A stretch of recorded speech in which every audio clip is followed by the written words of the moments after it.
Hey there. Welcome. Slashava. Yeah, another episode of Resistance Reads. I'm Michael Kilman. I'm Matt Wallstrom. And this time we did A Gentleman in Moscow. Yes, by Amor Tolls. By Amor Tolls. So this is, now I believe a show, right?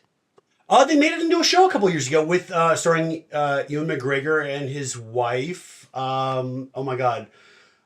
Mary Elizabeth Winstead. Okay. Yeah. Okay. I've had a huge crush on her since, Final Destination 3, I think it was. I never saw the third one. Oh, it's as good and or bad as the others, but it's kind of my favorite. It's got the amusement park is the initial. So they're on a roller coaster in that one. Yeah. And she's the one who sees the future and everything like that. She's great in that. But she's also like, I don't know if you watch the Star Wars shows, but she's like one of the principal characters in the live action sequel of Rebels, which is like the best show. We're almost caught up on Rebels. Oh, dude. Okay, so she plays the pilot. Okay. Yeah. Cool. Well, I guess that makes sense. They're both Star Wars people. So they're both Star. Yeah, absolutely. Right. Oh my God, you're right. Yeah, he's Obi-Wan Kenobi. Yeah, there you go. Yeah, she's Harrison Dula. Fucking love that. That's cool. Yeah, but she's Hera in Ahsoka, which is like the second best Star Wars show. Not gonna lie. Sorry, Ewan. Obi-Wan was very good too, but I fucking Sabine Wren and you. Never mind. I can't go on a Star Wars thing.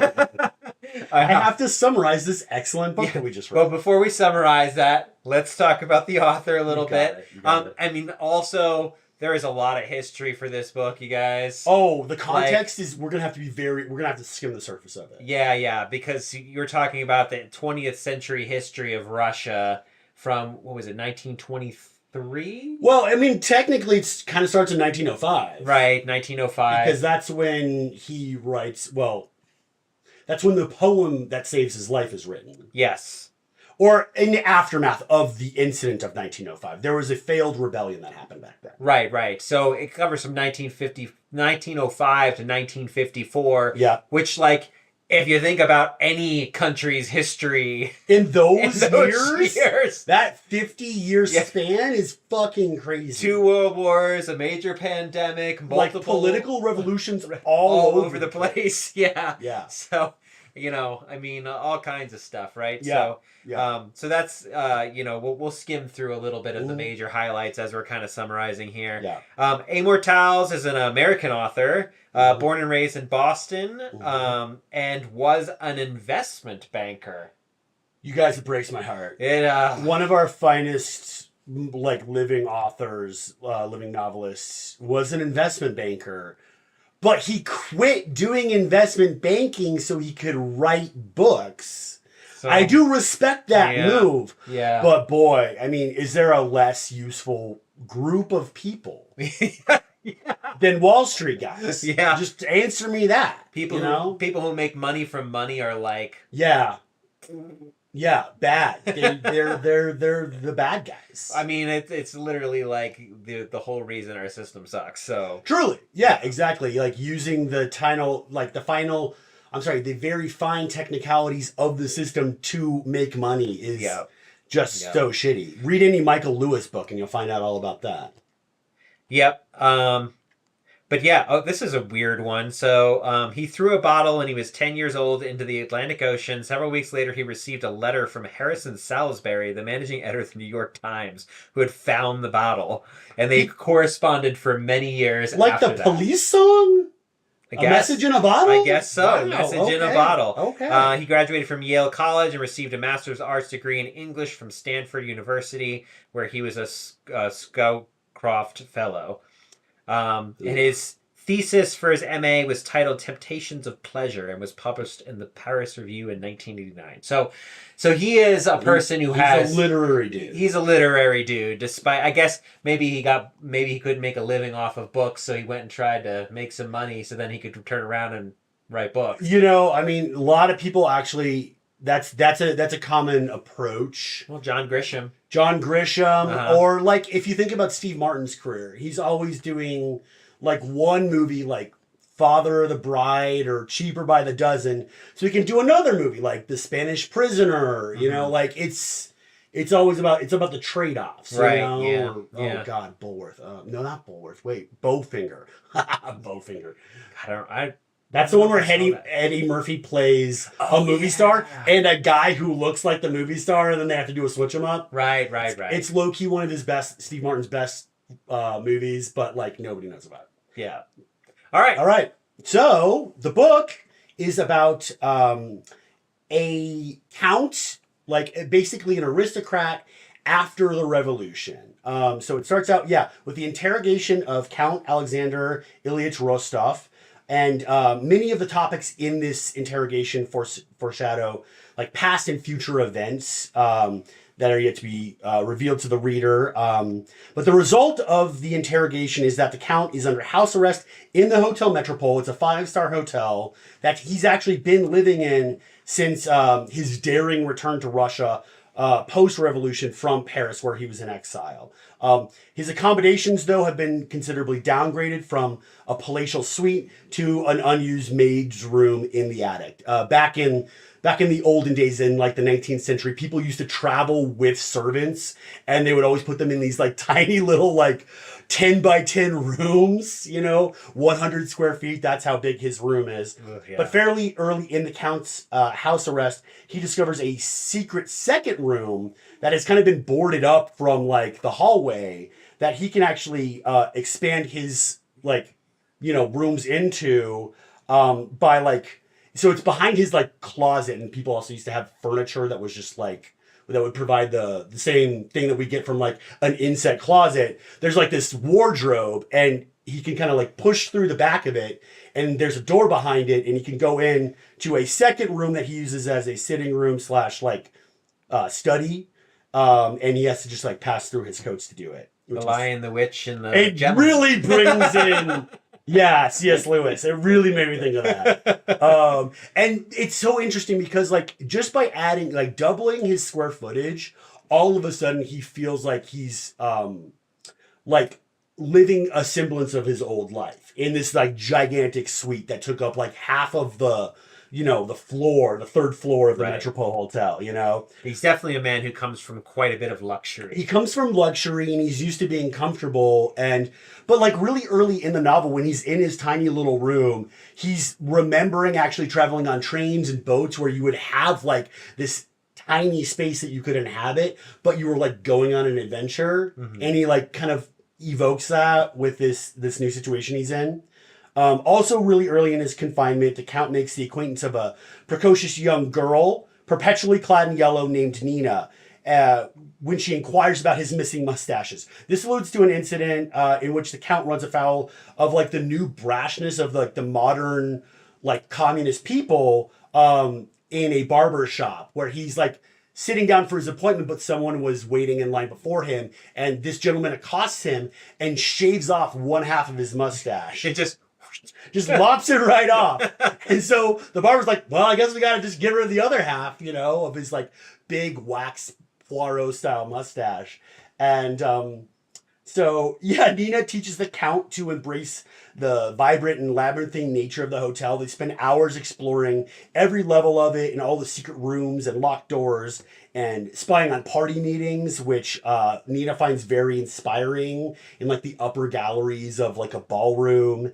And it's kind of cool in part because you get a kind of sense of what's going on in history. Absolutely. As they're spying it on, because these initial meetings are like, we better actually form a government here. We gotta form a party. So we gotta form a whole party to make everything work. Super excited about the goings on of these guys, but you're absolutely right. I feel like this book is actually like Amor Tolstoy's. It's like it has the least plot of any book that he's written, but it's because it's kind of just about all of the incidents that occurred in Russia in the 20th century, or the first half of the 20th century. Oh no, my computer decided that we were talking too much and it closed itself. There we go.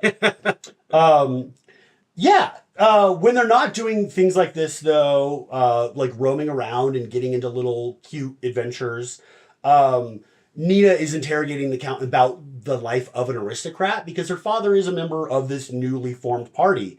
And eventually he gets a promotion to, I want to say, Stalingrad.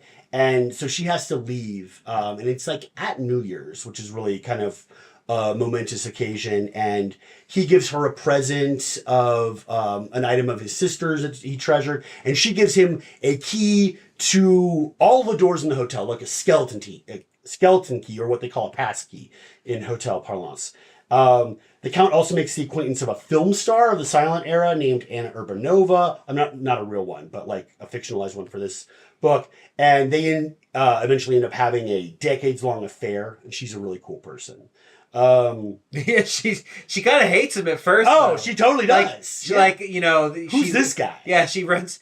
She comes into the hotel and she's got 2 dogs, which she obviously was like gifted to her by like a potential suitor. Yep. And she doesn't like dogs to begin with. Yep. Sorry, Ruby. And doesn't like dogs to begin with. And he just like whistles and they like sit and go under control. Absolutely, they behave for him. And she like makes a comment about something and he's like, well, you know, well-bred dogs require well-bred owners or something. You know, it kind of sticks under her crawl, but then she's also like clearly attracted to him. Well, because she's used to people fawning over her because she's a film star. Right. You know? And he just kind of is like, oh, whatever. Yeah, I don't care about that. But then like basically invites him into her room and they sleep together and then she like kicks him out, but as she's like kicking him out, he like hangs up her dress, her nightdress or whatever. Yeah, no, it's not even kicking out. He's like sneaking out, but he sees her clothes on the floor and he hangs them up for her. And when she wakes up, she's like, how fucking dare this guy hang up my clothes for me? So she throws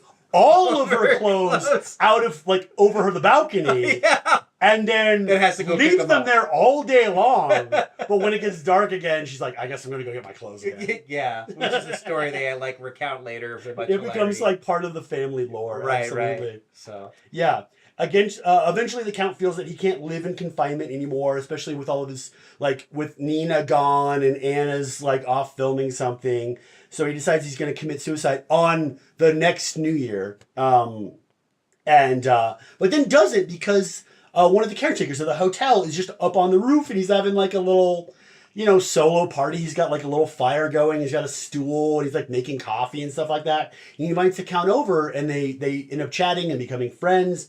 Well, it's because the bees, right? And then the bees, you're right. Yes, the droning of the bees. Yeah, so like he was really excited or something. There was like a passage earlier about like the taste of honey being influenced by which flowers they're drawn from or whatever. And then like there's this whole thing with apples throughout the whole book. That's apple blossom because he had an orchard on his estate growing up. So he's just eating apples and everything. The bees go to that particular orchard and come back and you can taste the flavor in the honey. Apples. And I think that's what keeps him from killing himself. You're right. Well, it's that and I think the friendship. Well, and just the realization because of making that new friend that all of his actual friends are the people who work in the hotel. Yeah. So after this incident, he basically decides he's gonna like find purpose in life by gaining employment in the hotel. And throughout the first like quarter of the book that we've just discussed, he's been kind of doing the job of like a host in the hotel. There's this couple that's like clearly on a first date and he recommends to them a good wine that they could accompany their meal in contradiction of a very bad waiter. Yeah. Who makes a very bad suggestion. Yeah. Who ends up becoming his antagonist throughout the rest of the book. The nemesis. The bishop. Because he has a bishoply air to him. Yeah. I imagine that to be like arrogant and kind of pompous without cause, you know, like he is someone who doesn't deserve to be pretentious but is. He's the manager at like a freaking McDonald's who you work under and is like who can't do the job at all. Who can't really do the job very well themselves and micromanages everyone else to make themselves feel secure. Yes, exactly. And it has to like it's basically he's like the perfect example of a bad manager. He's a bad manager, absolutely, and he becomes the manager of the hotel eventually. But yeah, the Count's like special ability is hosting, and he knows where people should be sitting to like facilitate like a really nice conversation and party, or like what wine goes with what food, as I mentioned before. And so yeah, eventually becomes the head waiter of the Boyarsky, which is like the top tier restaurant, because this hotel actually has a couple restaurants in the hotel. And I mean, it's kind of like, I work at a hotel, and Elway's is our restaurant. It's like the posh spot to go. Yeah, it's a 5-star. Yeah. You know, so I worked at the Inverness Hotel way back when I was like late teens, early 20s. And we had like the Fireside Lounge where I worked, which was like 3-4-star hotel. That's the one that he usually has lunch at. Right. And then we had the other one, I forget what the name of it is, but it's like the super fancy $100 a plate. That's where the Michelin chef like works. Right. Yeah, exactly. Where the Michelin chef works. Yeah, exactly. Which we have one of those in this story, right? Yes, we do. His name is Emil. And so after the Count becomes like the head waiter at the Boyarsky, he becomes part of a triumvirate of like the maitre d' named Andre, and Emil the chef, and they're like, once Alexander like joins their crew, they become like this unit that like they excel at everything, and they make each other's lives better because like, you know, the maitre d' knows how to get things, and Alexander like knows like what things go with what, you know, and so they like, there's this incident where they make a bouillabaisse. A bouillabaisse, yes, exactly, where they have to acquire like little ingredients from like, it takes them like a year to do, you know, to like, because things in Russia, you know, the supply chains have kind of slowed down since the Communist Party has taken over, because one of the things that bureaucracy is really good at doing is actually getting in the way of systems of commerce and like distribution. Mm-hmm. So when you like standardize something, you can kind of like make it a level playing field for people, but you can also like squash expertise. Mm-hmm. And that's kind of what ends up happening. So yeah, if they want to make a bouillabaisse, it could take them a year to acquire all of the ingredients. And I think at one point it's like a little bit of absinthe and like, you know, you need a little bit of everything to go into a bouillabaisse. They had regular access to 10 of the 15 ingredients. There you go. And then they had to like gradually acquire it. And he actually talks about like, before you even know what the hell they're doing. This is the one thing I actually really liked about the book, is like, they're clearly assembling a plan. And this happens 3 or 4 times in the book. You're clearly assembling a plan for something, but the author is like really clever in the way he does it, because he doesn't actually reveal what the plan is doing, and you're kind of always until the vital moment. And you're like, what are they making? And then he's like, they sit down for a bouillabaisse, and it's like a dish that all three have cherished at certain points in time, because they all went to, I want to say Paris, where they had it, and it brings back, he like describes the specific memories it brings back for each of them. Mm-hmm. And they're all sharing this moment like the critic in Ratatouille, where he's like being thrown back in time to this moment where like things were simpler and he had like pure enjoyment. And it's so cathartic, and it's so like riveting, but it's literally just them making a dish, you know? It's so great. Anyway. I think that's like the real skill of the author, is like, even the simplest things, you get like this sense of sincere excitement and suspense, as if you were the characters trying to put this thing together. Absolutely. That's so hard to put together. And he does a really good job of that. He does that in his other books as well, but I think I think this might be his major work, at least as far, I mean, he has like 3 novels and a collection of short stories published at this point, and actually the collection of short stories and this novel are my favorite of the things he's written.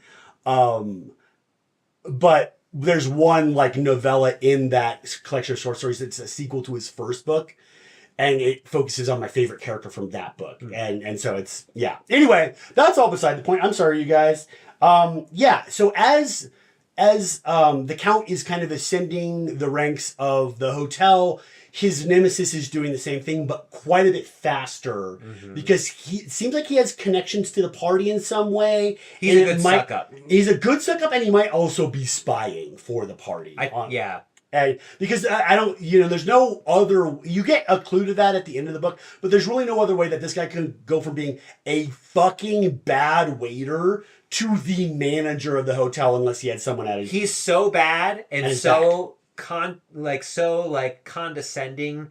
He wants to be so condescending to the Count. Yes. That like he actually has all the labels of the bottles removed. Yo. At one point. Absolutely. I was going to say, he's so petty. And one of the superpowers is using the bureaucracy and the ostensible tenets of communism to, like, make things worse for people if he feels slighted by them. So, yeah, literally the only thing the Count ever did to this guy was, like, interject while he's recommending a wine. Because the waiter didn't know, like, the bishop didn't know anything about wine, but the Count is, like, overhearing this couple, like, struggling to have a good date. Like, clearly they're into each other, but it's not going well. And then at an inopportune moment when they're finally connecting, the waiter comes over and interrupts their conversation and, like, puts the brakes on it, and then, like, offers them a bad suggestion of a wine to accompany the dish they're having, which I'm sure was fish or something like that. And the Count's like, actually, you know what would really pair well with this? I know they had this in the cellar. It's this wine. And that's literally the only thing the Count ever did to this guy to get on his bad side. The couple has a great time after that, by the way. They're like, oh, this is delicious. We're having a great time at dinner. Let's go dance. And then, it's great. It works out great. But yeah, the bishop fucking hates the Count after that forever. And he has all the, in response to that suggestion, he has all the, I think he talks to like a contact he has at the fucking party and is like, yo, there being different types of wine that pair well with different things is actually antithetical to everything that we believe in. Everything should be the same. It should only be red and white wines. So yeah, they pull all the labels. And the Count is able to save like one bottle that he really likes, like knows what it looks like. Oh, it's because and the glass has like an embossing on it. Yeah. And so he's like, I'm taking this. This is mine now. But dude, also later on, because the Count is such a good waiter and so good at like moving around and like remembering what people order and like being present for them, the bishop has the restaurant switch to a system where everybody, like the waiters need to write everything down and then they need to hand it to the kitchen, and the kitchen needs to like send it to an auditor so that they can make sure that like they have all the ingredients, and the auditor has to send it back to the kitchen to get the meal prepared. Then the kitchen has to send that slip to a waiter who has to sign like something and hand it to the auditor to say that he's received this dish and will be delivering it. By the time it gets to the table, it's fucking cold and nobody has a good time. Yeah. He like literally ruins dining at the hotel that he's managing. He's like the Vogons. Yes. He's like the Vogons. Because oh my God, you're totally right. Because he clocks that the Count and the Triumvirate are like... I'm not sure what's going on. Maybe we lost internet for a second. It says reconnected. Okay. Yeah, the weather is gloomy and kind of tempestuous, guys. Okay, it's back. Right Sorry. Now. We're having spring, finally. We had technical internet law, or temporary internet law. Yes. All right. Anyway, so the bishop is the worst, and he's kind of throughout the book, but he doesn't really reoccur again as a major antagonist until the very end.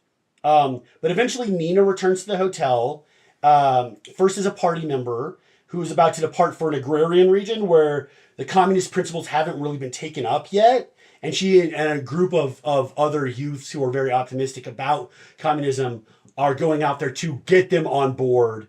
And then she returns later with a young daughter whose name's Sophia. She's the shit. She's my favorite character. She's the best character. Yeah. And Nina asks the Count to watch over Nina for a couple days while she goes back to the region where her husband, who was a member of the group that she traveled out there with, has been arrested, and I think he's going to be sent to Siberia, and she wants to prevent that from happening. We never see Nina again. But Sophia is precocious like her mother, but more skeptical of systems like the Count, actually. and he becomes her adopted father. She also loves exploring the hotel like he and Nina did back in the day. But she comes up with this amazing game wherein the Count will like leave a location, like their little apartment up in the attic. And he's like, okay, I'm going down to have the meeting with my friends in the kitchen, and she'll be there waiting for him when he gets there. And he's like she teleported or something. And he's like, what? And they do this for years and years and years. But eventually they learn that there are dangers associated with this game because Sophia tumbles on the stairs when she's trying to pass somebody. Yeah, she's 13 years old. She's trying to pass somebody on the stairs to beat the Count to wherever he's going, and like cracks her head open, and she has to be taken to the hospital. The Count insists on accompanying her to the hospital, which is technically against the rules of... He could be executed. Yeah, he would be shot on sight if the party sees him leaving the hotel. But he goes to the hospital with her, and he's only saved from discovery by his friend. His name is Oleg, I think. Yeah. Who is also a member of the secret police, and like he recruited the Count or something.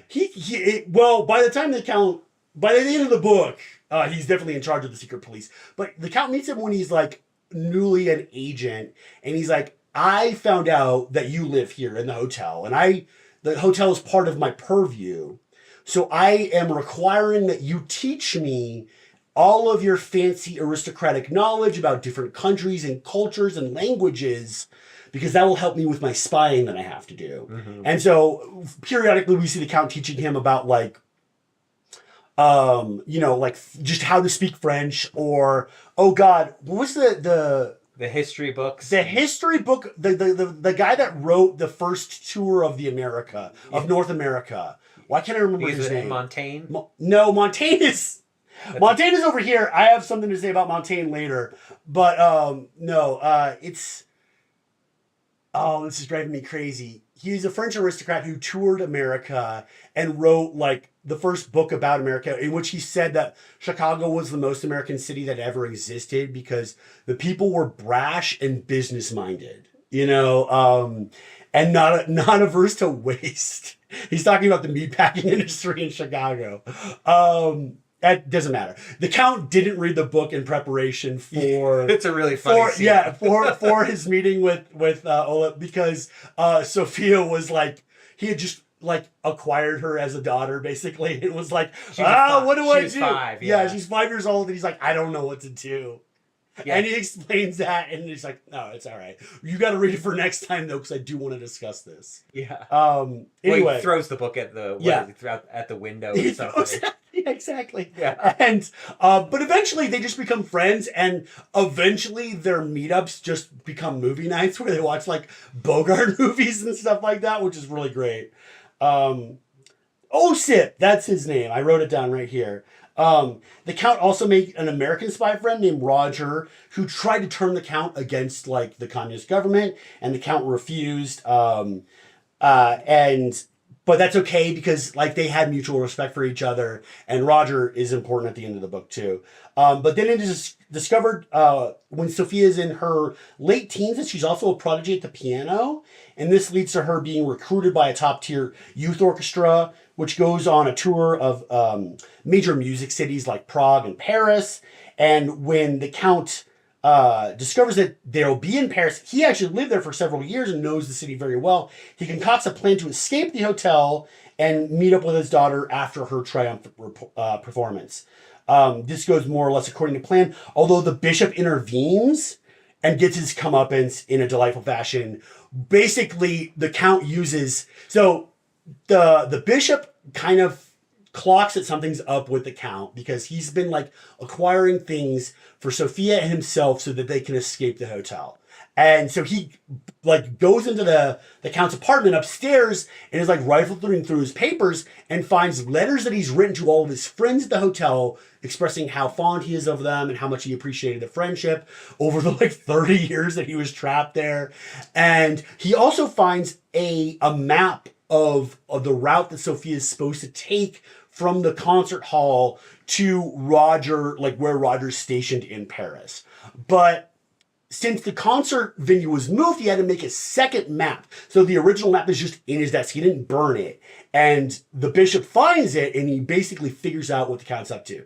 As he's leaving the Count's little apartment, the Count, for a second, is like, fuck, what do I do? And then he's like, I'm going to do what Sophia always did and beat him to his office. So he, like, books it down there and is waiting for the bishop when he comes in. But since the Count has been like staying at the hotel like on and off for 40 years, he knows that the previous manager had this wall safe behind a picture of Stalin, which had antique dueling pistols in it.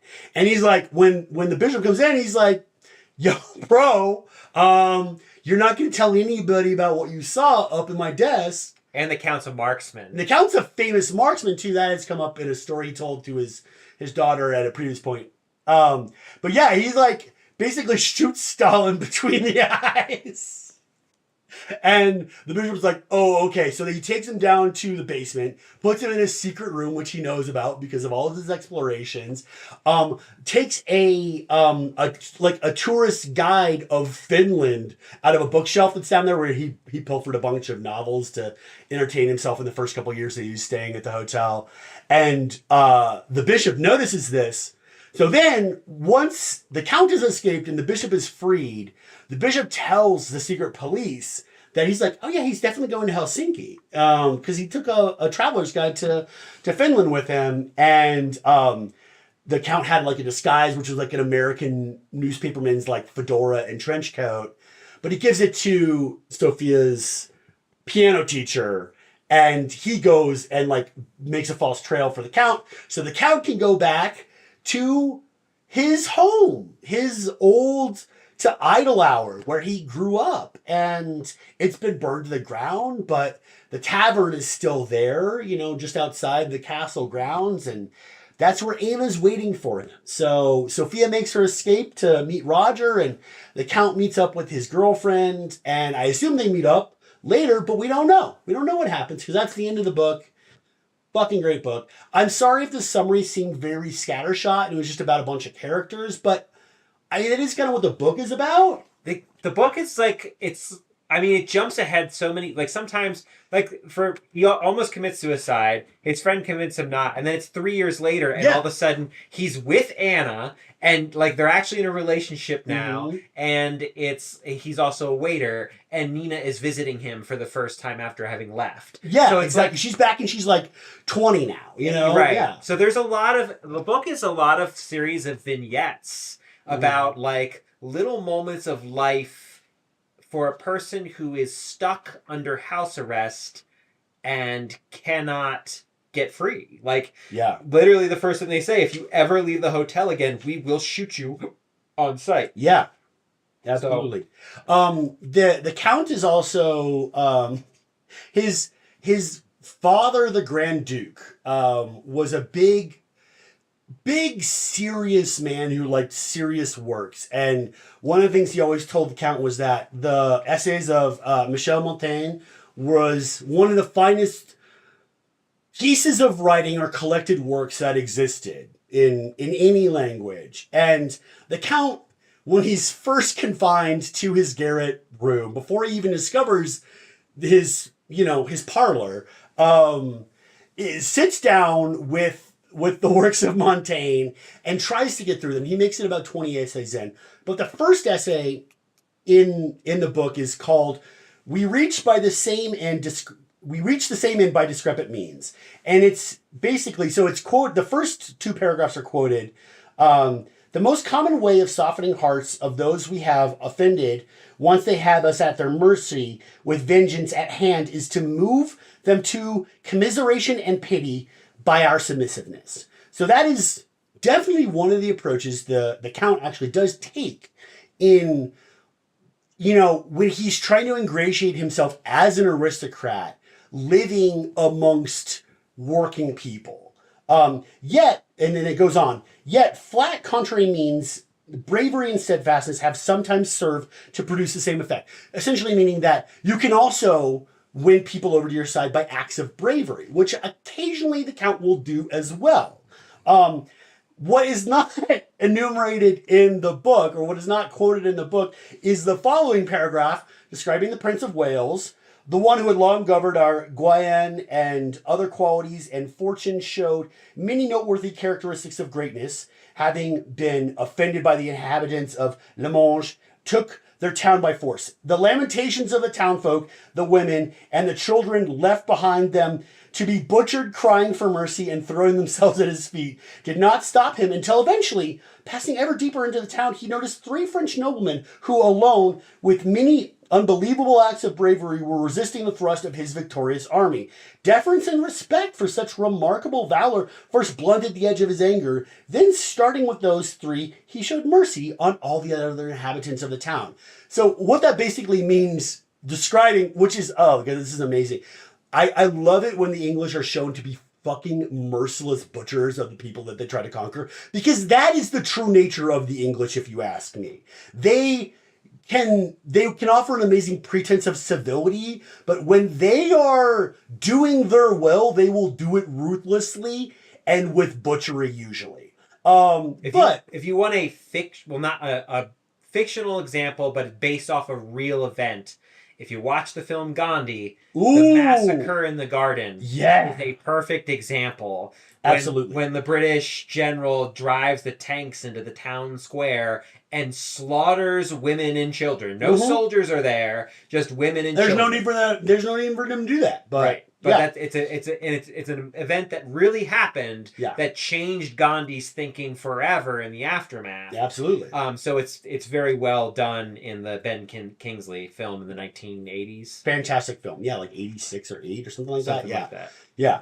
It kind of like set him on his course of like top tier, like most respected actor in the world. Right. But I think the point of this passage that he actually doesn't quote in the book, because he illustrates it through all of the Count's action, is that if you are a noble person, one of your principal responsibilities is to protect the people that serve you.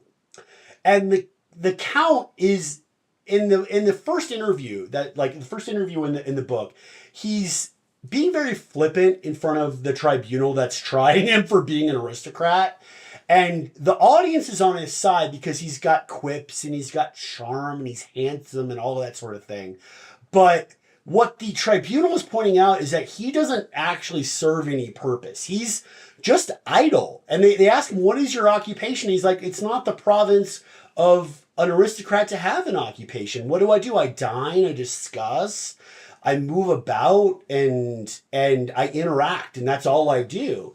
And they make a very good point that is fucking pointless. There's no point in that. But one of the things that the Count has acquired through that lifestyle is an observation of people and like manners and like the understanding of how people interact with each other, because his grandma was a famous hostess, but she taught him how to do that. And one of the things that she tasked him with whenever they were having an event was to come up with a seating plan that would greatest facilitate everybody's enjoyment. And so that's a skill he has, although he's never really had to employ it since his grandma passed away, you know. So like last 10 years, he's functionally been useless, you know, except for one incident where he took credit for writing a revolutionary poem that his friend, who I failed to mention, and I feel terrible about that. Yeah. Mishka, who's a interesting character. Really interesting character. Yeah. He is one of the instances of a true believer being the victim of the thing he believed in. Nina's another great example of that. Katerina, Mishka's wife and then girlfriend through a course of events that's kind of sad. Also is a true believer and a poet as well, who all fell victim to the bureaucracy of communism. Not the tenets or the principles of communism, the bureaucracy that was tasked to enforce it. But the Count wrote a revolutionary poem. Mishka wrote a revolutionary poem in the wake of the 1905 revolution that failed. And the Count took credit for it, so it could be published. And so Mishka would not be in trouble with the ruling party at the time, which was overthrown by, with the ruling state at the time, which was overthrown by the 1918 revolution.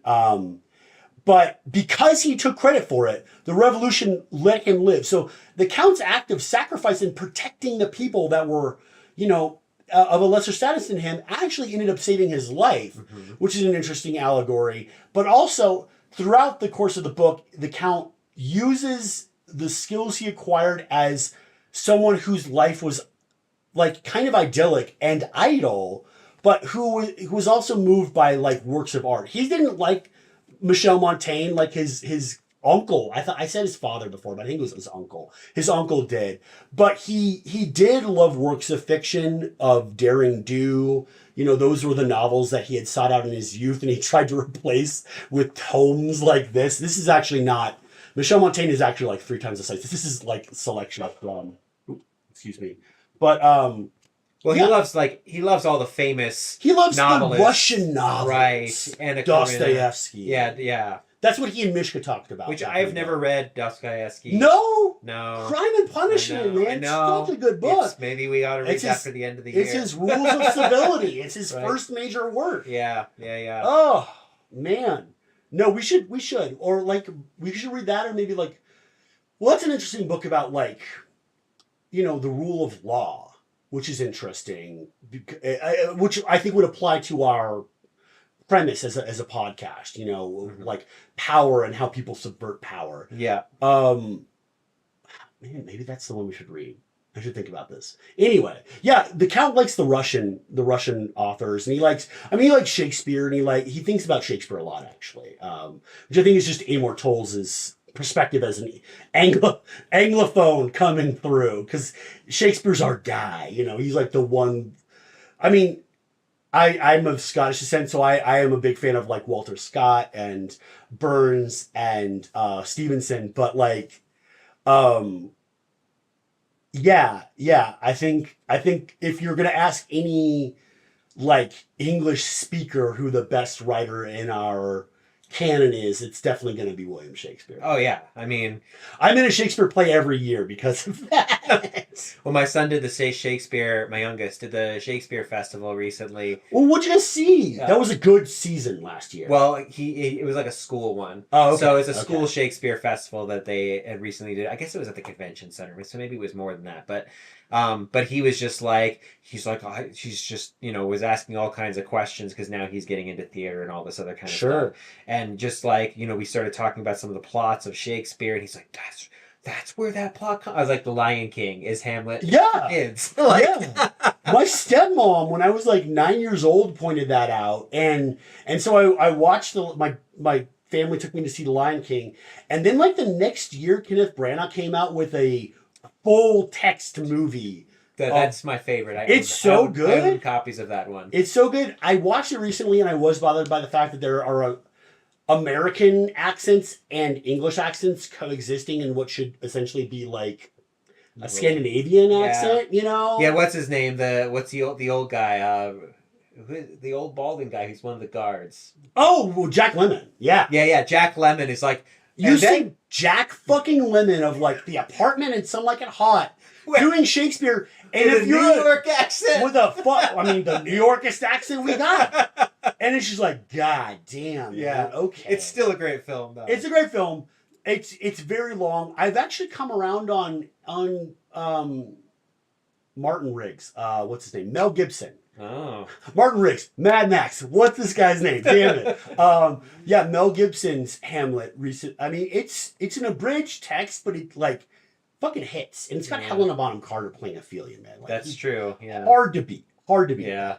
But anyway, that's the sort of stuff that the Count is into. And I think what Amor Towles is getting at with that is that like it's great if you are an aristocrat. It's really great to think about philosophy and the way we should behave, because it's got essays titled On Solitude, On Idleness. All of these things like are themes that are explored in A Gentleman in Moscow. Mm-hmm. It's like they're kind of like mirrors of each other. Actually, like this is what a serious-minded man like thinks of when he's thinking about like philosophy and human existence.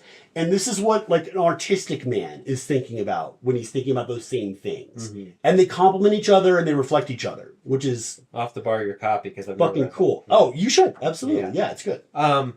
Yeah, I mean, I think so. Like in a lot of our books, we've talked a lot about external resistance, but you know, he's a political prisoner under house arrest. And, you know, I've read a couple of books on people who have experienced that sort of thing. Like Gandhi writes about that, absolutely. Like, I'm sorry? Gandhi and Nelson Mandela both wrote about that. Yeah, Gandhi and Nelson Mandela. Also Aung San Suu Kyi, who is, you know, become a more complicated character in the more recent years. Oh, dude, like fucking, like Cesar Chavez. Not Cesar Chavez, I'm sorry, our local guy. Cesar Chavez, too. Well, yeah, absolutely. But I'm thinking about... But Aung San Suu Kyi has a really great series of essays, Freedom from Fear, and uses kind of principles of Buddhism to talk about what resistance looks like and passive resistance and all this stuff. And it's an incredible book. And I think regardless of what she ultimately ended up doing, it's still worth reading. Yes. She ended up kind of shunning the Muslim minority in Myanmar and kind of being like she didn't commit any acts of violence herself, but she certainly kind of facilitated a terrible genocide against the Rohingya. So it's you know, she was essentially in charge of in many ways in charge of the country for a brief period, and it got ugly. But like her volume Freedom from Fear, I think is still worth reading. And here's the thing, like, we just found out all this terrible shit about Cesar Chavez. Yes. But Cesar Chavez also did some really incredible things too. Well, but it's hard with such a complicated... I think it really, both of those cases, and it was Cesar Chavez I was thinking of. I was like, I was mixing him and Che up somehow, you know? Che Guevara. Yeah. But no, Cesar Chavez was a dynamic leader who ended up acquiring power through his acts of resistance, which is one of the ways that people can acquire power. Right. And what do we know about power, man? It fucking corrupts people. Like, well, it brings out the worst parts of you. Well, it can bring out the best and worst parts of you. But the thing about it is it will, if you have acquired power, it will oftentimes put you in the crosshairs, and then you do have to face that fear.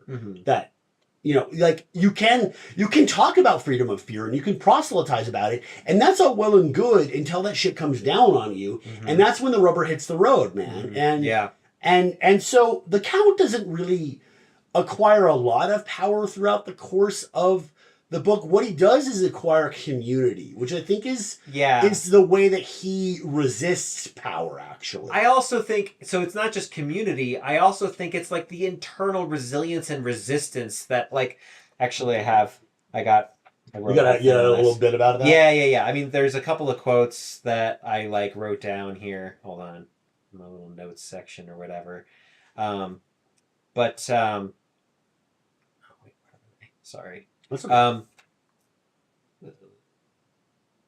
Here we go. Okay, so let's just do this one. No. He has said that our lives are steered by uncertainties, many of which are disruptive or even daunting, but that if we persevere and remain generous of heart, we may be granted a moment of lucidity, a moment in which all that has happened to us suddenly comes into focus as a necessary course of events, even as we find ourselves on the threshold of a life we had been meant to lead all along. So that's like toward the end of the book, right? And I guess this is kind of what I wrote in response to that quote. Like, what does it mean to keep your greatest qualities when all else has been stripped from you? Oof. And I know myself... That's resistance, man. That's resistance. Yeah. And I've experienced this kind of being stripped of everything a few times in my own life. And really, you have to kind of make a choice at that point. Do you let the things you cannot control plant the seeds of bitterness and anger? Or do you look inside yourself and find an honest reflection of what matters and allow a kind of rebirth of your spirit? Because no matter what your fall from grace is, whether it's from your own terrible choice or the system or choices of others, the real question is, will you get back up again? Dude, that's an amazing point, and I think it really does speak to the Count's character, because the reason that the Count is in this situation in the first place, the reason he's being tried by the tribunal in the very first pages of the book, is because he was in political exile because he saw the way the winds were blowing when the revolution was happening, and he escaped to Paris for like 3 or 4 years. But when he found out that his grandmother was still in Idle Hour and was like in greater and greater danger, he basically walked back to Russia. Like, he took trains, but then at a certain point there were like uprisings, and it's fucking 1918, man, or rather 1921. No, wait, he comes back in 1919. That's right. And I don't know. 1919, Agatha Christie writes about this all the time in her plots and her stories. She'll have there's always a conflict wherever, on the continent at that point. Like, there are rebellions happening, there's anarchy, like there's anarchists, blowing stuff up. There's like small skirmishes between the Ottoman Empire and the other Ottoman Empire states. Things were very tumultuous back then. We feel like we live in tumultuous times now, and we do, but shit, I don't know if we have anything on the early 20th century. I kind of think that where we're headed, personally, it's kind of in that direction, right? Like the early parts, and if you look at the beginning of the 18th century, what was going on too? Shit, it's like something right. that goes about on. Early centuries. Yeah, something about early centuries that you have to read, and there's also massive technological upheavals that happen in each of those instances yeah. too. So yeah. it's kind of like this interesting cycle, where like history rhymes or whatever. Right. But it's like every 110 years. But to your point, like, he went on a very dangerous mission to make sure his grandmother was okay. Absolutely. And then how's he going to get out of Russia at that point? He fucking can't do it. Right. He's a fucking aristocrat who came back, Right. And he did that with like a rucksack that he still has by the time he escapes. yeah. Same rucksack.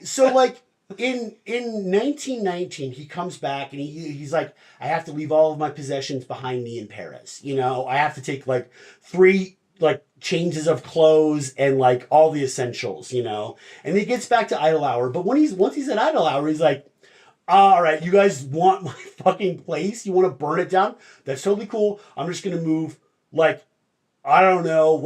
12 rooms worth of stuff into the Metropole Hotel in Moscow, and I'm going to live an approximation of the lifestyle I lived before I left for Paris in Moscow, and it's going to be dope.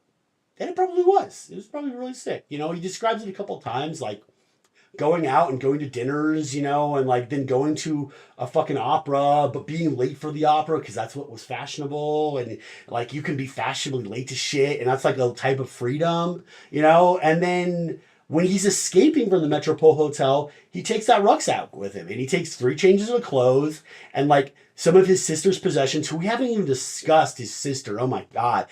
It's not... Well, yeah, and one of the reasons I think they don't kill him is because of his history of shooting another aristocrat.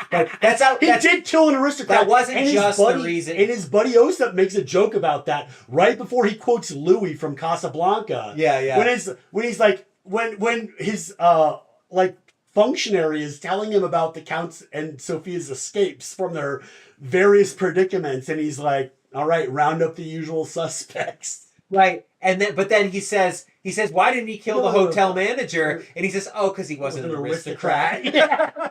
Which is it was like a joke for the whole book. You were waiting for the punchline. Oh my God, it was an amazing punchline. And there's a lot of payoffs in this book that are really like that. That's kind of what I was alluding to in that first paragraph that I read when I was summarizing it. But yeah, this guy shames his sister. Okay, so it starts out. The Count's at a party, and there's a soldier at this party. He's like a lieutenant. He's got all of his decorations on. He's swaggering about, but and it's a party in honor of a princess, like a local princess, because they had multiples of those, I guess, in Russia, which kind of Russia, yeah, it makes sense. So the soldier clearly wants to like get together. He wants to get with the princess, but the count's like, this guy doesn't know shit. He doesn't know how to woo anybody. And so he's like being braggadocious the whole time, and the count's just kind of like undercutting him slightly in the conversation. And the princess is like, oh man, this count, he's got like good mustaches and he's kind of hot. I should like be into him. And the count like does a coup where he basically like tricks the soldier into like going off and playing poker in the gambling room. Because I think he's like, oh, well, you wouldn't know how to like play the odds. And the soldier's like, fucking odds? I know how to play the odds. He's like, oh, do you want to play a game of poker? And he's like, absolutely, I rule at poker. Gets together a poker game and the count's not there. The count's like dancing with the princess and like wooing her and shit like that. Takes her out on the balcony. They have a lovely time. The soldier comes out having like lost his shirt, basically. Lost his shirt. Wait, no, I think the count goes in, takes all of his money. He like excuses himself from dancing with the princess, takes all the soldier's money, comes back out, and is like, hey girl, sorry I had to dip out for 15 minutes. Tears up the ticket. That's the thing. That's the thing that pisses him off, like the lieutenant off. Is he doesn't even want his money. He doesn't even want it. He defeats him soundly and doesn't even want his money. Tears up the ticket. And of course the princess hears about it. Thinks that's noble. And thinks it's noble. Yes. Because here's this poor soldier and this aristocrat could have taken his money. But he didn't want to. He's a man of honor. He's a man of honor. Yes. So basically he embarrasses this guy. A year later he comes back to his estate, finds out his sister has been wooed by this soldier, and then the soldier brutally disses her in a way that Jane Austen would never even describe. It's so fucking vicious. Crushes her. The count chases him out, and they're having a chase and shoots him, right? He shoots him during is it a chase or is it a duel? He's fleeing and then he shoots him he's riding the horse, right? Because that's what he says, because he's a marksman. Yes. He's a well-known marksman. He's riding the horse and he aims to shoot and he hits a bump and he shoots the guy in the shoulder and the guy basically has a lame arm for the rest of his life. Yes. And then insists he's going to go into battle later despite the lame arm when the uprising happens. 2 years later, and he gets killed. So because he can't stop being a soldier. That's right. So the count doesn't kill him per se, but precipitates his death. Absolutely. Yeah. And the count disavows violence after that. With a couple of notable instances where he punches a guy out. But that's why he has to be kind of spirited off to Paris, is because that's... Oh my god, you're right. He has to escape. He has to escape because he did a duel, essentially. And dueling is outlawed. Yeah, you're right. So he goes... It wasn't the revolution, it was... Yeah, he's exiled in Paris, then the revolution happens, then he comes back. Man, that's so cool. So, but yeah, I mean, and then of course he swore off violence, so he doesn't shoot the manager or whatever. But his sister dies of basically... It was a disease. It was like one of the virulent diseases that's coming back now. I thought it was yellow fever. Oh shit, I think it was yellow fever. Okay, so I don't think yellow fever's making a comeback yet, but give it time, guys. God only knows. Give it time. Like Robert Kennedy might say that we don't need fucking water filtration or something like that eventually, I mean, we're having an outbreak of cholera. I mean, people are drinking raw milk. We literally have a cholera epidemic happening right now. Yeah.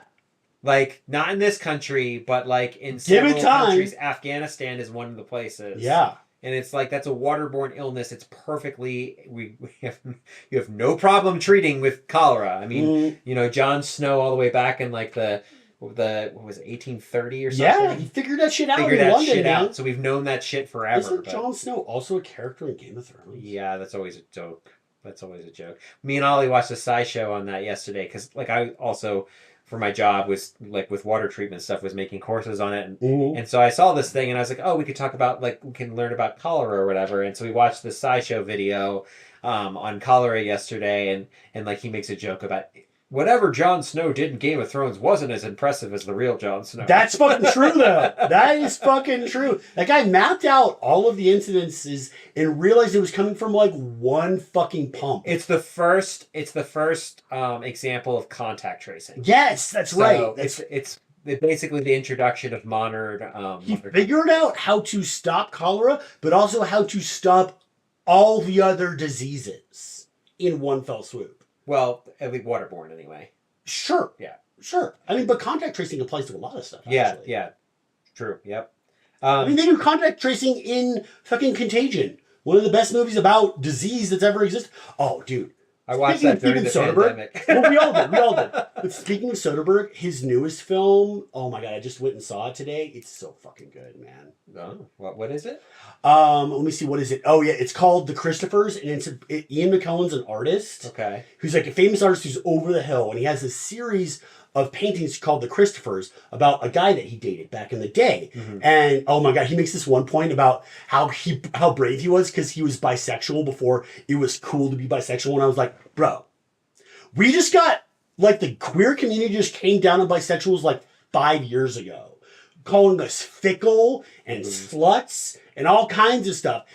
Anyway, but of course he's a fucking boomer. So he's like, yeah, it was so hard in my day. And it's so easy for you kids now. He says that like 3 times in the movie. But anyway, so there's this art restorer. She's so cool. And his shitty kids like approach her and like, hey, our dad has this series of paintings that he hasn't finished, and we don't have an inheritance unless he does finish those, but he's never going to do it. So we want to hire you to be his assistant, and we want you to sneakily finish his paintings for us, like forge them, and then we can sell them. We can say that they were discovered after his death. It's a Steven Soderbergh movie, so of course it has to do with crime, because he's like Ocean's 11 guy, right? Mm-hmm. And traffic and all that shit, you know? But like, oh my God. This movie, Black Bag, which he released last year, which is where Michael Fassbender and Cate Blanchett are married spies, and Michael Fassbender fucks up an op, and so they basically have to do an Ocean's 11. He like goes to his wife, he's like, I'm so sorry, this is what happened. And she's like, all right, I'm gonna Danny Ocean this shit for you. And like, they go in and they have to steal it's Steven Soderbergh's on one right now, and his movies are like small but fucking good. Anyway, check it out. I don't remember why I started talking about that. Anyway, this book is so good, you guys. There's a kind of a huge topic I still want to talk about for sure. Absolutely, yeah.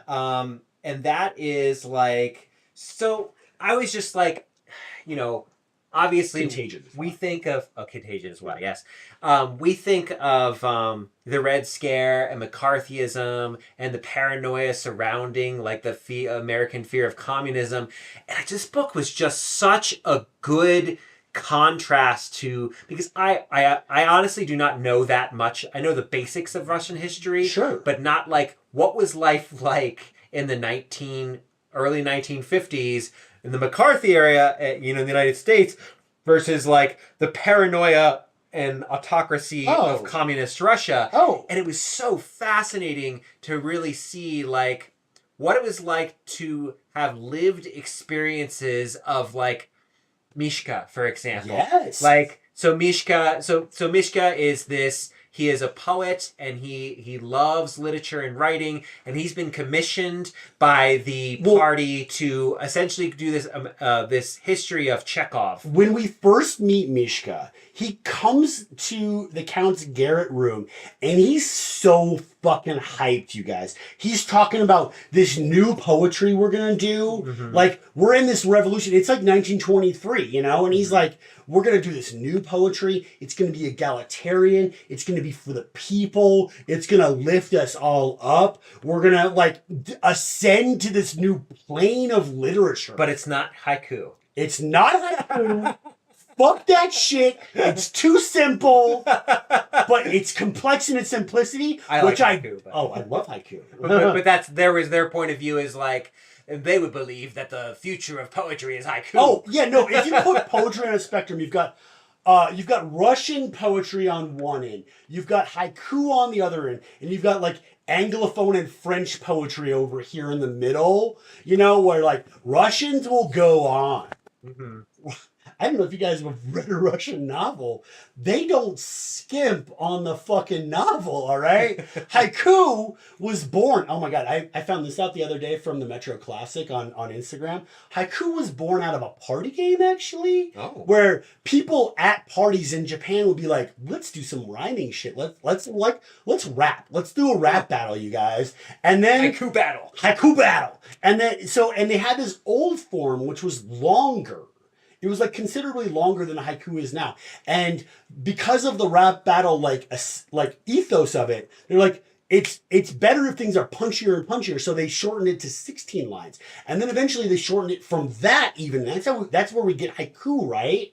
But like people were at parties were like, this is too much. This is too much poetry. Like, I'm sorry. Like, I want to get to the drinking and the like the frolicking. You know, like we gotta tighten this up, you guys. Let's make it super thin, and that's where haiku comes from. But yeah, like the Russians don't fuck with that shit. But so Mishka is all hyped.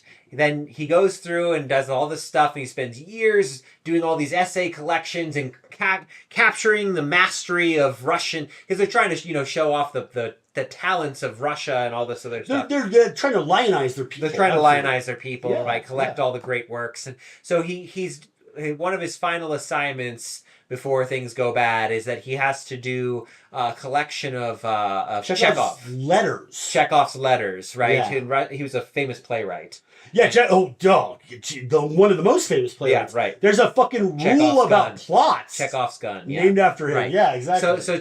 So he's collecting this whole thing, and at the end of one of Chekhov's final letters, he makes a comment about how the bread is better in Berlin than Russia, and then Mishka is like, it gets censored, you guys. It gets censored because it shows that, Germans have good bread or something, or it was just Chekhov's opinion.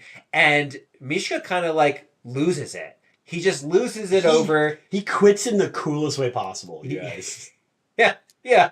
It's basically a big Jerry Maguire moment where he's like, fuck you, you're cool. But then he gets sent off to Siberia. Yeah, he does. So he gets sent off to the Gulag and work in prisoner camps. Yeah. And hard labor camps and for like 6 years. And it's a situation where his like wife has left him for another man, and then like a year later, this indignity happens to him, and he just can't take it, and so he storms into the boardroom and is like, tells everybody what he thinks about them, and dips out, and he feels really cathartic, and he goes and sees his friend the Count about it, and he's telling him this whole thing, and the Count's like, oh, bro, it's like, I don't think you should have done that though. And then like 2 days later, he's gone. He's disappeared. Yeah. But then he shows back up.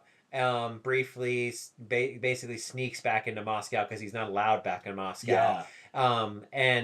He kind of says his goodbyes to the Count, and then later on, you have his widow Katerina show up, and she gives Count a book, and the book's called Bread and Salt. It's so cool. And I want this book to exist. I know, it's a collection of all the famous literary references to bread, and the final one is the Chekhov thing that was censored. That was censored. It's such a cool. And the Count, when Katerina hands him this thing, he's just been celebrating like his daughter having this amazing performance and like a standing ovation, and he was like waiting around for 2 hours because he can't go and see her play a concert. Right. So his girlfriend had to accompany her, and then like I think there's like one other person from the hotel, and they all come back, and they're like, it was amazing. He was like waiting for 2 hours, and he knows that the champagne in the melting ice is at 53 degrees and not 50 degrees, which is optimal for champagne, which is a fact I will be remembering for future reference. Yeah. And he's like, it's cool, and they have a party, and then they're all going downstairs to continue the party in the ballroom where they can dance and stuff like that. And Katerina is like waiting off in the hall in the garret upstairs in the belfry. And he's like, hold on guys, I forgot something in my room. And she gives him this book, and he's like, he skims the whole fucking book. He's like, oh, dude, yeah, Bible quote, dope. Shakespeare, good. And then he gets to the Russians. He's like, oh yeah, that's a good one. And at the end, he's like, the Chekhov one that was like the one that got his buddy fucking sent to Siberia. And he starts crying about it. Oh, but when she hands it to him, he's like, oh, it's the project. It's the project that Mishka's been working on. We haven't heard about this before this. Like, the last thing we know, he was working on the Chekhov thing and then, like, got disappeared. But it turns out he's been still in communication with his friend this whole time. And I don't know, for some reason that hit me really hard because, like, I feel like when my friends, when I'm not in immediate proximity with them, it's hard for me to keep up a relationship with them. But clearly, for the Count, it's a different situation because he's only in immediate proximity with the people he works with. He only has his work friends. And if he wants to like keep his friends from his previous life with him, he has to go and do the effort. He has to write to them and reach out and make like do the work to keep the friendship alive. Yeah. And that just hit me in the feels, man. Yeah, and it's such a powerful thing to have to, like, I mean, in a way, there's no greater resistance to the slings and arrows of outrageous fortune. Oh, that's a good one. Than friendship and connection. Absolutely. And it requires work and effort and time, and those things are hard, and we live in a society where we're overworked, we're underpaid, we're exhausted all the time, we have a million things trying to grab our attention. And so like resistance in many circumstances is just like love for friends. The way capitalism beats you is it wears you out. Mm-hmm. That's what was making me feel those feelings, but it's not even just like in this instance, it's not capitalism, it's communism. No, right? But it's yeah, I'm sorry, you're right. That's actually true. I think the thing that Tolles is getting at with this though is that the Count's life is his job. Mm-hmm. And that's a thing that I can really relate to. Mm-hmm. My current job right now, I'm a pastry cook at a fancy hotel, and it's wearing me out. It's grinding me down because the hours are a lot and the expectations are really high because it's a 5-star place. And things come up all the time that keep me at work, and I can't say no because the whole point of the place that I work at is that if you ask for something, they will give it to you. Mm-hmm. And but the day that's giving it to you is not the concierge or the front desk person or whatever. That's the general manager. It's the fucking guy down in the pastry kitchen who's like putting together a Phantom of the Opera cake because you checked into this hotel because you wanted to go see the Phantom of the Opera at the Performing Arts Complex, and because it's your 50th anniversary with your wife, and the first time you guys went on a date was for the Phantom of the Opera, and so you need a special cake, but you didn't tell anybody about this until you checked in. But they're not going to say no. Yeah. They're not going to say, we can't do that for you, because they're the fucking, I'm not saying it, blank name here. And they've got a reputation to maintain. Yeah. And so that shit falls on me. I gotta stay late and do that shit, Yeah. Or one of my coworkers does, probably, actually. Usually. Because they're better at this than I am, because I just started 3 months ago. But I think that's like, I think... But I gotta pick up their slack while they do that thing. We spend a lot of time in American history talking about the conflict between capitalism and communism, but they're both extractive and exploitative systems. That's the whole point of this book. And the point of this book, I think, really kind of illuminates how bad it is. And then, like, me and Matt were talking briefly about how Nina ends up disappearing because the bureaucracy decides that they can do farming much more efficiently than the people who have been working the land for generations. For fucking 1,000 years, and fucking cause a famine. Yeah, they cause a famine, and then they put it on the fucking young people they send out there to revolutionize the way that farming happens. They're all 20 fucking 2. What the fuck do they know about farming? And they're urban people. They're from Moscow. Their fucking life. Yeah, exactly. The same thing happened, by the way, in a real world example. Like, I actually learned this. I think that was a real world. Well, that is a real world example too. But like in another example, this was like, I think the 1980s in the Philippines. Oh shit! Yes. Like it was, I think it was USAID or another American aid organization went over there and they looked at like this old irrigation system that they had where the farmers all had like this collective where they would take turns with the various locks with their mechanisms that drive all the water into these really complicated terraced rice paddy systems. Rice farming is not as easy as it looks, you guys. So you have to flood them, right? Yep. And you have to do it in a certain way, and they had to do it, and they had certain cycles and efficiency set up.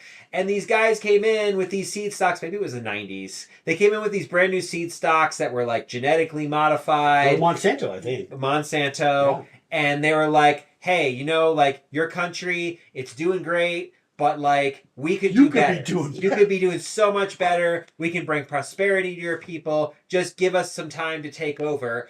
And they fucking caused a famine. Yep. Like, because what happened is they fucking disrupted the biome, man. They disrupted the whole biosystem because they needed to use a certain kind of pesticide with their thing, and then what ended up happening is the pests, actually all the bugs, started evolving super fast to be resistant to this pesticide and ate all the crops. And it turned out the key ingredient for pest control for this entire system happened to be ducks that the farmers first cultivated for food and secondary to keep the pest population down.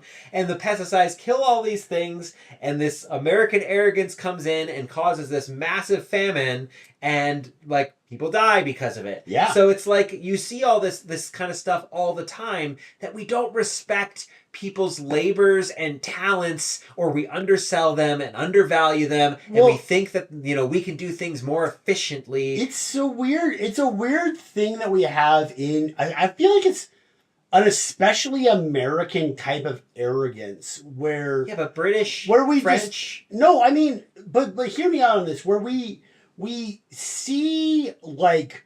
We have this thing where we want to lionize rural people. We want to do, like, a noble savage thing, but for, like, farmers and the noble ranchers, farmers, and stuff like that. Or noble fishermen. That's kind of what, like, Yellowstone is about, besides, like, all the racism and misogyny, obviously. But, like, where we want to, like, take this way of life and think of it as, like, especially noble and pure. But we also have this thing where we want to, like, technocrat everything, right? Where we want to, like, come and be like, well, we can do some, like, light math and, like, draw some maps, and then we can, like, totally make everything that you're doing better, obviously. It's like, it's part of our, like, tech bro culture too, you know, where we're like, if we can only apply these, like, formulas to this thing, we can make it work so much better, and we can, like, make life better for everybody. But Doge. Yo, absolutely. But, like, the thing about, like, systems are, or the thing about systems is that they are very well balanced. If they've survived for, like, thousands of years, like farming in Russia or rice farming in Asia, like, trust those guys, you know? Like, you don't need to fuck with that shit at all. Like, and I know you're like, well, we can maximize your output so you can make passive income. But, like, most people don't need passive income. They just need, like, work-life balance, you know? Yeah. Which is the thing that I was kind of complaining about earlier when I was talking about, like, my job at this fancy hotel where I, like, don't feel like I have work-life balance. That can exist in, like, a rural system, or that can exist in a fucking advanced Western system. Yeah. Either way, like, the thing you should be striving for is, like, working just enough so that you can live comfortably and pursue your, like, the meaning of your life, whatever that purpose is. Like Cal was doing, you know? Like, what's your purpose? Like, what gets you out of bed? Yeah. You know, and if you don't have that, because capitalism has beaten you down so badly because you've worked multiple jobs for many, many years, I mean, that's not an accident. No, absolutely not. The Count had, like, a perfect system set up for, like, 10 years, you know? Before, when he was an aristocrat, he was too idle, and his life didn't really provide him with any sort of, like, gratification besides, like, taking that one bullet for his friend about writing the poem, you know? Or, like, going and saving his grandma from, like, the fucking mobs who rightfully wanted to burn their place to the ground.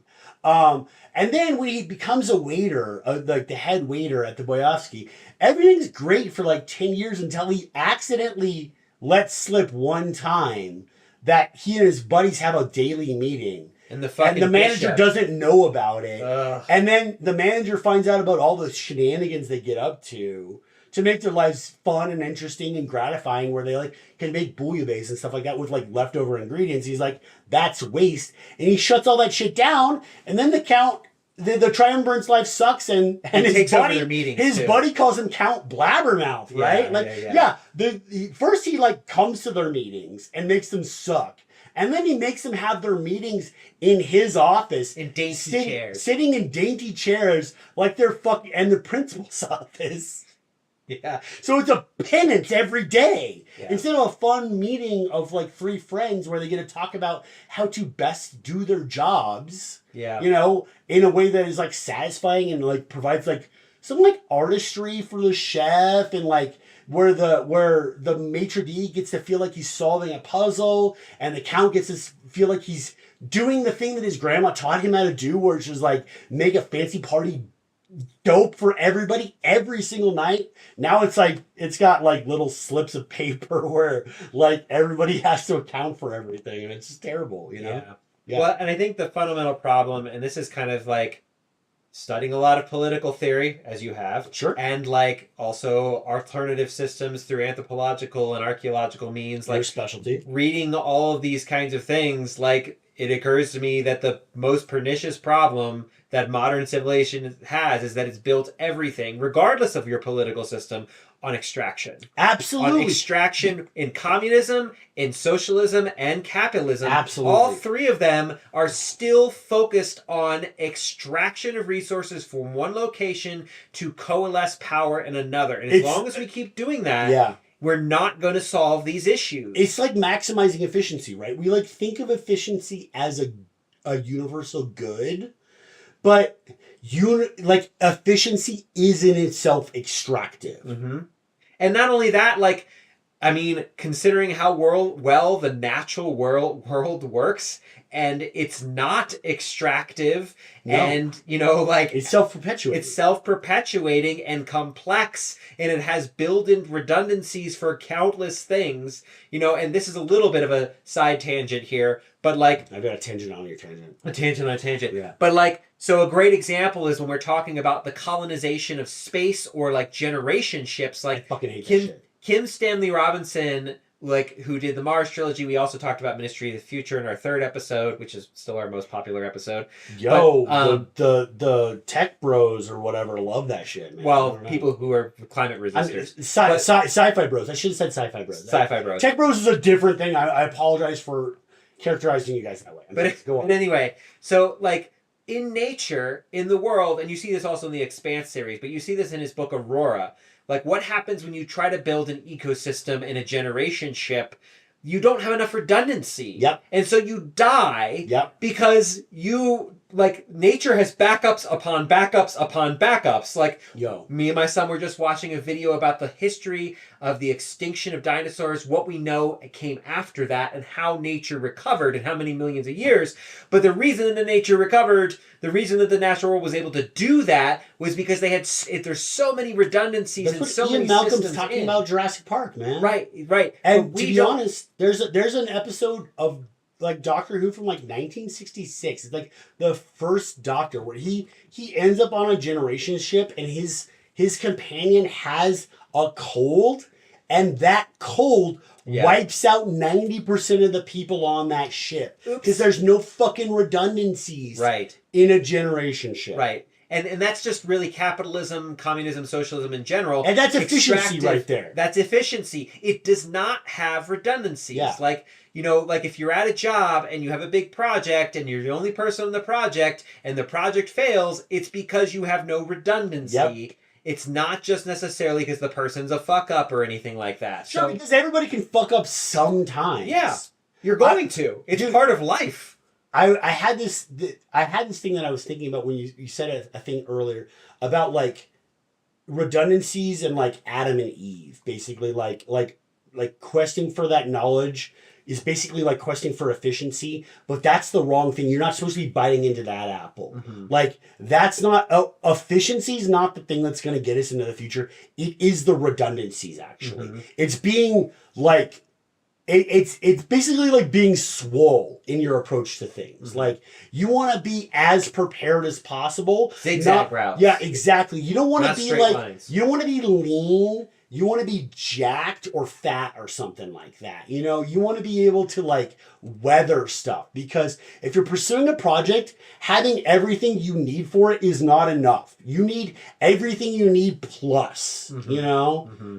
Yeah. Like communism, the reason that communism and capitalism and socialism are all like not succeeding to the best of their abilities is because people aren't willing to like think about failure. I think that's what it comes down to. Yeah. Like with communism, they're not willing to think about the future past Stalin. That's discussed in this. You know, like Stalin was great at combating the West and like promoting communism and like countering capitalism in the world theater. But once he's gone, there's no one to fill his fucking shoes. We see that right now. Yes, with exactly. Trump. Right. Like the entire Republican Party has put all of their effort into Trump. They've spent the last 10 years licking his ball. He is 79. He is going. Is he only 79? He is going. Right? One way or another, sure he's 94. I know. That guy looks bad. He does 79. That's a bad 79 right there. Regardless of whether you're good at presidency. I just saw Ian McKellen in a movie today. I'm sure he's 85 and looks like 10 years younger than Trump. Yeah, well, presidency ages the shit out of you. I'm pretty sure eating a McDonald's fucking double whatever. Yeah. What are they? The Big Macs every fucking day. That too will also age the shit out of you. But there's no nutrients in that. But yeah, I mean, like if we're just talking about successful systems, I mean, I think the perfect example, the perfect metaphor for what we're talking about here with redundancy is when you get a fucking box from IKEA of furniture, you get exactly the number of pieces you need. There are plus. No, you actually get plus. Do you get plus? You get plus like one of every like thing that you're gonna screw in. I feel like I always am missing a piece somehow. What? I thought there's always 2 extra pieces. That's insane. Okay, so IKEA's almost got it. Almost got it. Yeah. You need like a kit of one of every component additionally. That's what I usually end up getting. But I feel like the last time I had an IKEA thing, I was missing 2 pieces. And I was like, where the hell? Man. Where I couldn't even like finish putting this dresser together. Anyway, but the point is like putting things in perfect, neat little packages will always cause things to fail. Oh shit, there's an amazing example of that in this book actually. He always wants to put all of his buttons in the boxes. Yeah, the button box. Yeah. The count tries to keep all of his relationships separate from each other. Yeah. And one of his friends it's not Michelle, it's his daughter. No, his friend who's the seamstress is the one who comes up with the term for it. Yeah. Because she's always she has buttons in boxes and she's like Marina. Yes. Marina says like your father likes to keep his buttons in his boxes, and so his daughter hears that and tells that to his girlfriend. He doesn't know that his daughter and his girlfriend are talking to each other. Like they have like an actual real good friendship. Yeah. So when he finds out, he's like, "What?" It's like it's so funny. It's so funny. But yeah, like compartmentalizing everything being about efficiency and produce. That is what's killing us. It's an extractive approach, absolutely. And we need to, I mean, like, I think ultimately, though, like, a lot of the moral of this story is, like, you need, like, life is messy, and you need to, no matter what you do, it's, like, getting back up again after you get knocked down, and, like, finding creative ways around problems. Yeah. I mean, that's how... The book is so much about the freedom of the mind because there's nothing he can do to change his circumstances. No, dude. The Communist Party was like, that was the ruling authority for half of the world while he was trapped in that hotel. Right. So there's nothing he can do to combat that. Right. Besides, make friends and read books and find a job that he truly enjoys. We got 2 here. Those are the only 3 things you could do. We need the third, both me and you. Yo, for real. It'd be great if it was this show, but man, I know. So subscribe to our channel, please. Yes. Oh God, absolutely. Final thoughts? I was so pleasantly surprised at how much I enjoyed this book and how much more I got out of it the second time I read it. I think I will probably be rereading this in like a year or something. I would say give it like 5 years. Make it like let it be fresh for you. Yeah.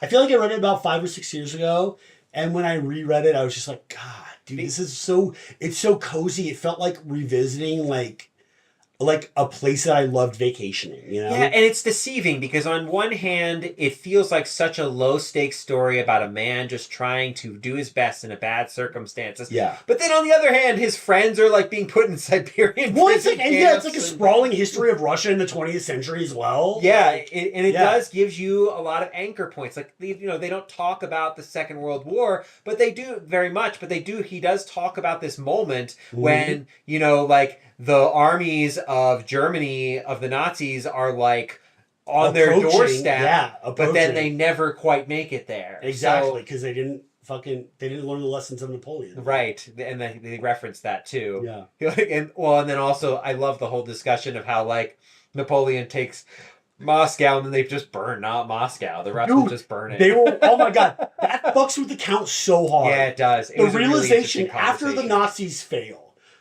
He's thinking about like what happened in the Napoleonic Wars. Well, and it's Mishka who brings it up. Oh shit, you're right. It's Mishka when he comes back for the last time. Yes. Who brings up and is like the barbarity of Moscow and Russians in general. Yeah. Right, and we're willing to just like destroy everything. And then like the secret police guy is like, but maybe that's not a bad thing. No, dude, Osip is low-key one of the best characters fascinating in the book because he's an agent of the secret police who has this really interesting worldview that's based mostly in pragmatism, but it's not misguided pragmatism. It's like, hey, Alexander, like, or I think he calls him Sasha. A lot of people call him Sasha, and I don't. That's another thing I wish my brother-in-law was still alive for because, like, he was Russian and he immigrated in the 80s or early 90s, I guess.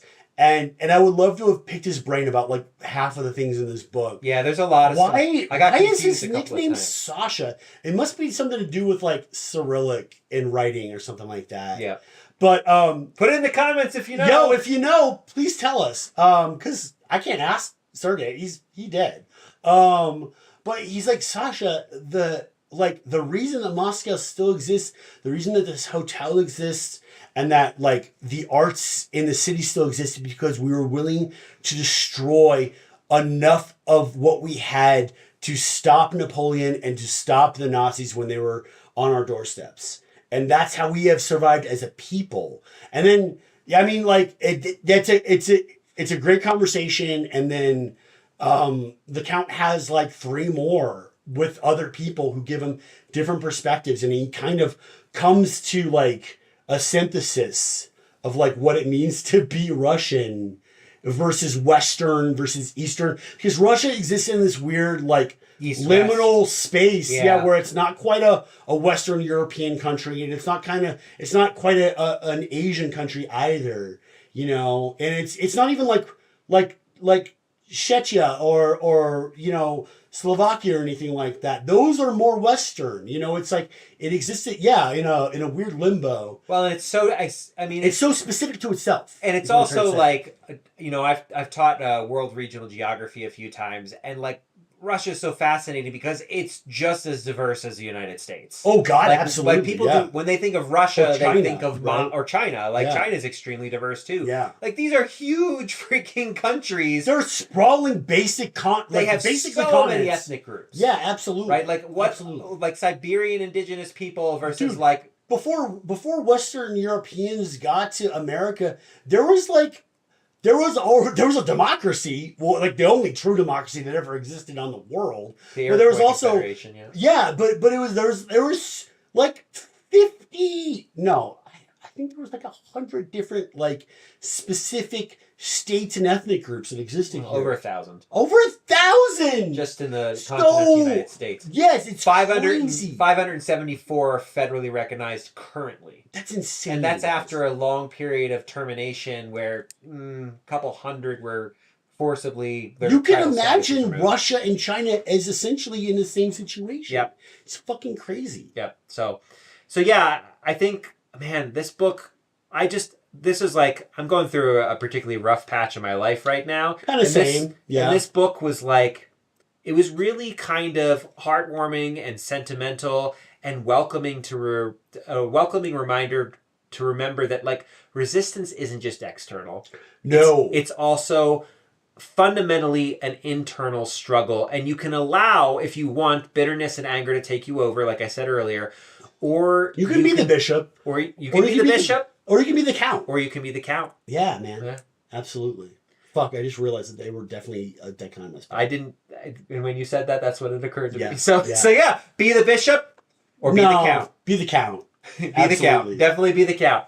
Thank God there's a sip in here. All right. Definitely check this book out. Yes. Really well worth a read. And next time, we're going back a couple centuries. This is the first true classic we've done in a while. Oh, I think it might be the first true classic of all. Oh, Frankenstein, man. Oh, is that a classic or is that the first modern novel? This is a true classic. This is the true classic. This is like, epic poetry. Yep. Paradise Lost we're going to be covering next time. Fucking John Milton. I have not read this since 11th grade. I haven't read it at all. I'm excited. So yeah, it'll be, Satan the hero. Satan the protagonist. The protagonist, yes. What a fucking rebellious act all on its own. Yep. So join us next time. We will also, after that, be covering Lovecraft Country. Yes. Oh, God. What a good book. And I haven't read that one. And then after that, we'll be covering Lord of Light by Roger Zelazny. Oh, cool. Okay, I didn't know about that one. Yeah, we did. No, I think we talked about it. Dude, like you said, our lives have been so tumultuous this last 2 months, It's been a crazy couple months. It's been crazy. So those are the next couple of books we're doing. So if you want to read along, you want to make comments, join our little sort of informal book club here. Yeah. Come and bring your thoughts and questions. We always welcome them. Absolutely. Sláinte, everybody. Have a good one. Have a good one. That actually ran pretty long. Did it? We were an hour and 35 minutes. Oh, shit. That's one of our long